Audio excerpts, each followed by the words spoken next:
नमस्कार, मी ॲडव्होकेट शेखर रासवळकर आपले माझ्या यूट्यूब या वेदिकक्षामध्ये स्वागत आहे.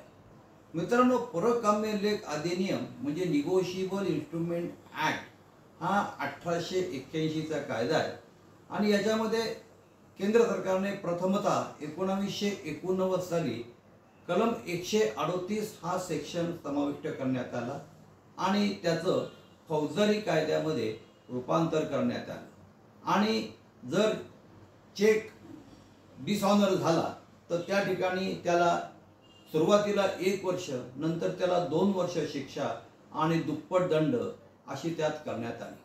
त्या पाठीमागचा हेतू असा होता की जो चेक देतो त्याच्यावरती वचक बसावा आणि दुसरं म्हणजे की आपण दैनंदिन व्यवहारामध्ये जो चेकचा वापर करतो त्याला प्रोत्साहन देणं आणि व्यवहारामधली विश्वासार्हता वाढवणं हा त्या पाठीमागचा मूळ हेतू होता. तसंच या केसचा निकाल कलम 143 अन्वये power of the court to try case summarily 6 महिन्यात चालवावा आणि डे टू डे हिअरिंग घ्यावं हा त्या पाठीमागचा हेतू होता. परंतु काय झालं की हा सेक्शन आल्यापासून भारतामध्ये पूर्ण भारतभर प्रचंड प्रमाणामध्ये केस दाखल होत गेल्या, फायलिंग प्रचंड प्रमाणामध्ये होत गेलं आणि परंतु त्या प्रमाणामध्ये निकालाचं जे प्रमाण होतं हे अत्यल्प होतं, फार कमी प्रमाणामध्ये होतं आणि त्याच्यामुळे त्यातला जो मूळ हेतू आहे ते मूळ हेतूपासून तो फ्रस्ट्रेट झाला होता आणि त्याच्यामुळे त्याला पुन्हा वचक बसावा म्हणून केंद्र सरकारने 143A हा सेक्शन दिनांक 1/9/1918 रोजी समाविष्ट करण्यात आला. तो 143A सेक्शन असा आहे की power of the court to grant interim compensation, power of the court to grant interim compensation not exceeding 20% हा तो त्यामध्ये समाविष्ट करण्यात आला. तो का करण्यात आला की त्याच्यामध्ये पुन्हा जो चेक देतो त्याच्यावरती वचक बसावा हा त्या पाठीमागचा हेतू होता. आणि त्या सेक्शनचं असं आहे की 143 सेक्शनमध्ये त्यांनी असं म्हटलेलं आहे की जर फिर्यादीने केस दाखल केली, म्हणजे ही 1/9/18 नंतरची आहे, जर फिर्यादीने केस दाखल केली आणि नंतर आरोपीला विचारलं तुला गुन्हा कबूल आहे का, तो म्हटला साहेब मला गुन्हा कबूल नाही, आणि जर फिर्यादी पक्षाने जर अर्ज केला 143A अन्वये तर साहेब आता या सेक्शन अन्वये तुम्ही मला 20% नुकसान भरपाई, आंतरिक नुकसान भरपाई द्यावी असा त्यांनी अर्ज केला तर कोर्ट 15% 20% हे त्याला आंतरिक नुकसान भरपाई हे मंजूर करत होतं. परंतु याच अनुषंगाने काय झालं, याच अनुषंगाने एक सर्वोच्च न्यायालयामध्ये criminal appeal number 741/2024 Rakesh Shrivastava विरुद्ध स्टेट ऑफ झारखंड ही केस डिसाईड झाली आणि ती जे आपले जस्टिस अभय ओक आणि जस्टिस उज्ज्वल भोयान यांच्या खंडपीठाने तो निकाल दिला. या केसच्या फॅक्ट्स अशा होत्या की तक्रारदाराने ज्युडिशियल मॅजिस्ट्रेट समोर 4.5 लाखाची काहीतरी अशी केस होती, 2.25 लाखाचा चेक होता आणि 2 लाखाचा अशी काहीतरी केस होती. त्याने मग खाली अर्ज केला की साहेब मला 143A अन्वये नुकसान भरपाई देण्यात यावी. तर कोर्टाने त्याला 10 लाख रुपये अंतरिम नुकसान भरपाई देण्याचा हुकूम केला. त्या निकालाविरुद्ध नाराज होऊन मग आरोपीने सेशन कोर्टाकडे 397 ऑफ CRPC खाली रिव्हिजन दाखल केलं. ते कोर्टाने फेटाळलं. त्याच्याविरुद्ध मग पुन्हा आरोपी हा झारखंड हायकोर्टामध्ये गेला. झारखंड हायकोर्टाने दोन्ही निकाल हे कायम केले आणि मग शेवटी आरोपी हा सर्वोच्च न्यायालयाकडे त्यांनी क्रिमिनल रिट पिटिशन हे दाखल केलं. आणि ज्यावेळेस हे क्रिमिनल रिट पिटिशन हे जेव्हा सर्वोच्च न्यायालयापुढे इफेक्टिव्ह हिअरिंगसाठी आलं त्यावेळेस आरोपीच्या वकिलांचं सबमिशन आणि फिर्यादी वकिलांचं सबमिशन हे कोर्टाने ऐकलं.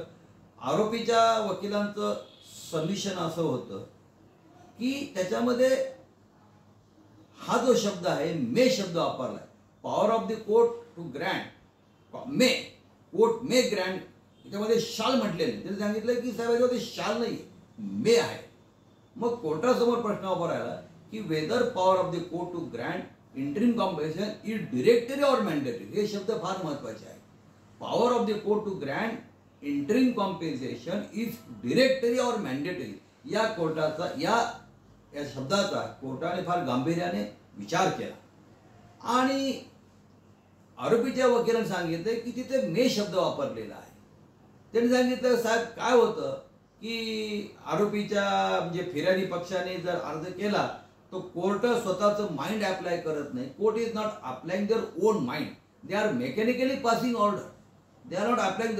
ते केसच्या फॅक्टचे मेरिट बघत नाही ते. आणि इथे ऑन कॉन्ट्री मे आहे. त्याचं म्हणणं पडलं की इथे निकाल 6 महिन्यात लागत नाही, तिथे शाल म्हटला आहे, इथे तर मे शब्द वापरला आहे.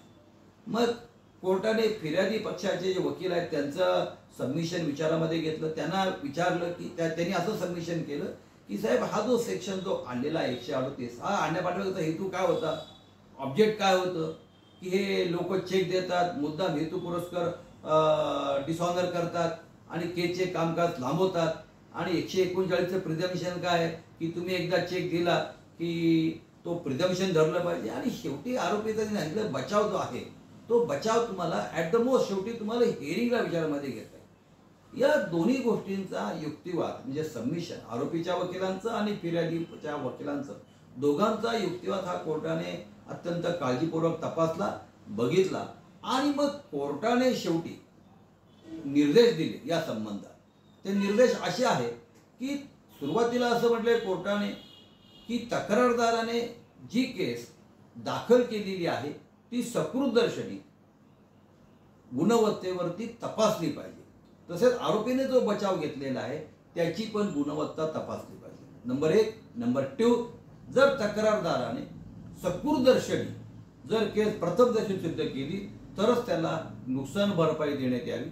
आणि जो आरोपीला जर असं वाटलं की जर आरोपीने घेतलेला जो बचाव आहे त्याच्यामध्ये there is some substance of the defence of the accused then and then only court will refuse to grant compensation. त्या ठिकाणी मात्र कोर्ट हे करेल.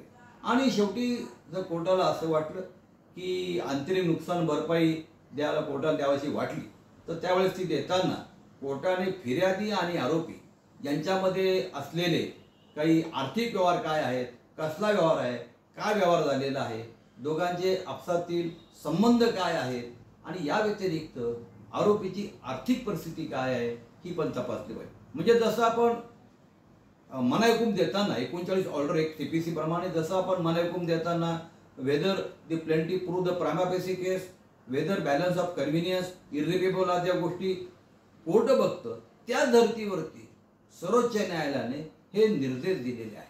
म्हणजे आता यापुढे काय होईल, आता यापुढे कोर्टापुढे जर आरोपी फिर्यादी पक्षाने जर अर्ज दिला तर कोर्टाला तो अर्ज आरोपीचं म्हणणं दोघांचा युक्तिवाद हा विचारात घ्यावा लागेल. त्याची गुणवत्ता तपासली पाहिजे आणि गुणवत्ता तपासल्यानंतरच मग कोर्टाला त्याबाबतचा योग्य तो पारिश करता येईल. या केसमध्ये काय झालं, या केसमध्ये कोर्टाने ती केस रिमांड बॅक केली फॉर फ्रेश हिअरिंगसाठी आणि सांगितलं की आता तुम्ही पुन्हा हिअरिंग घ्या.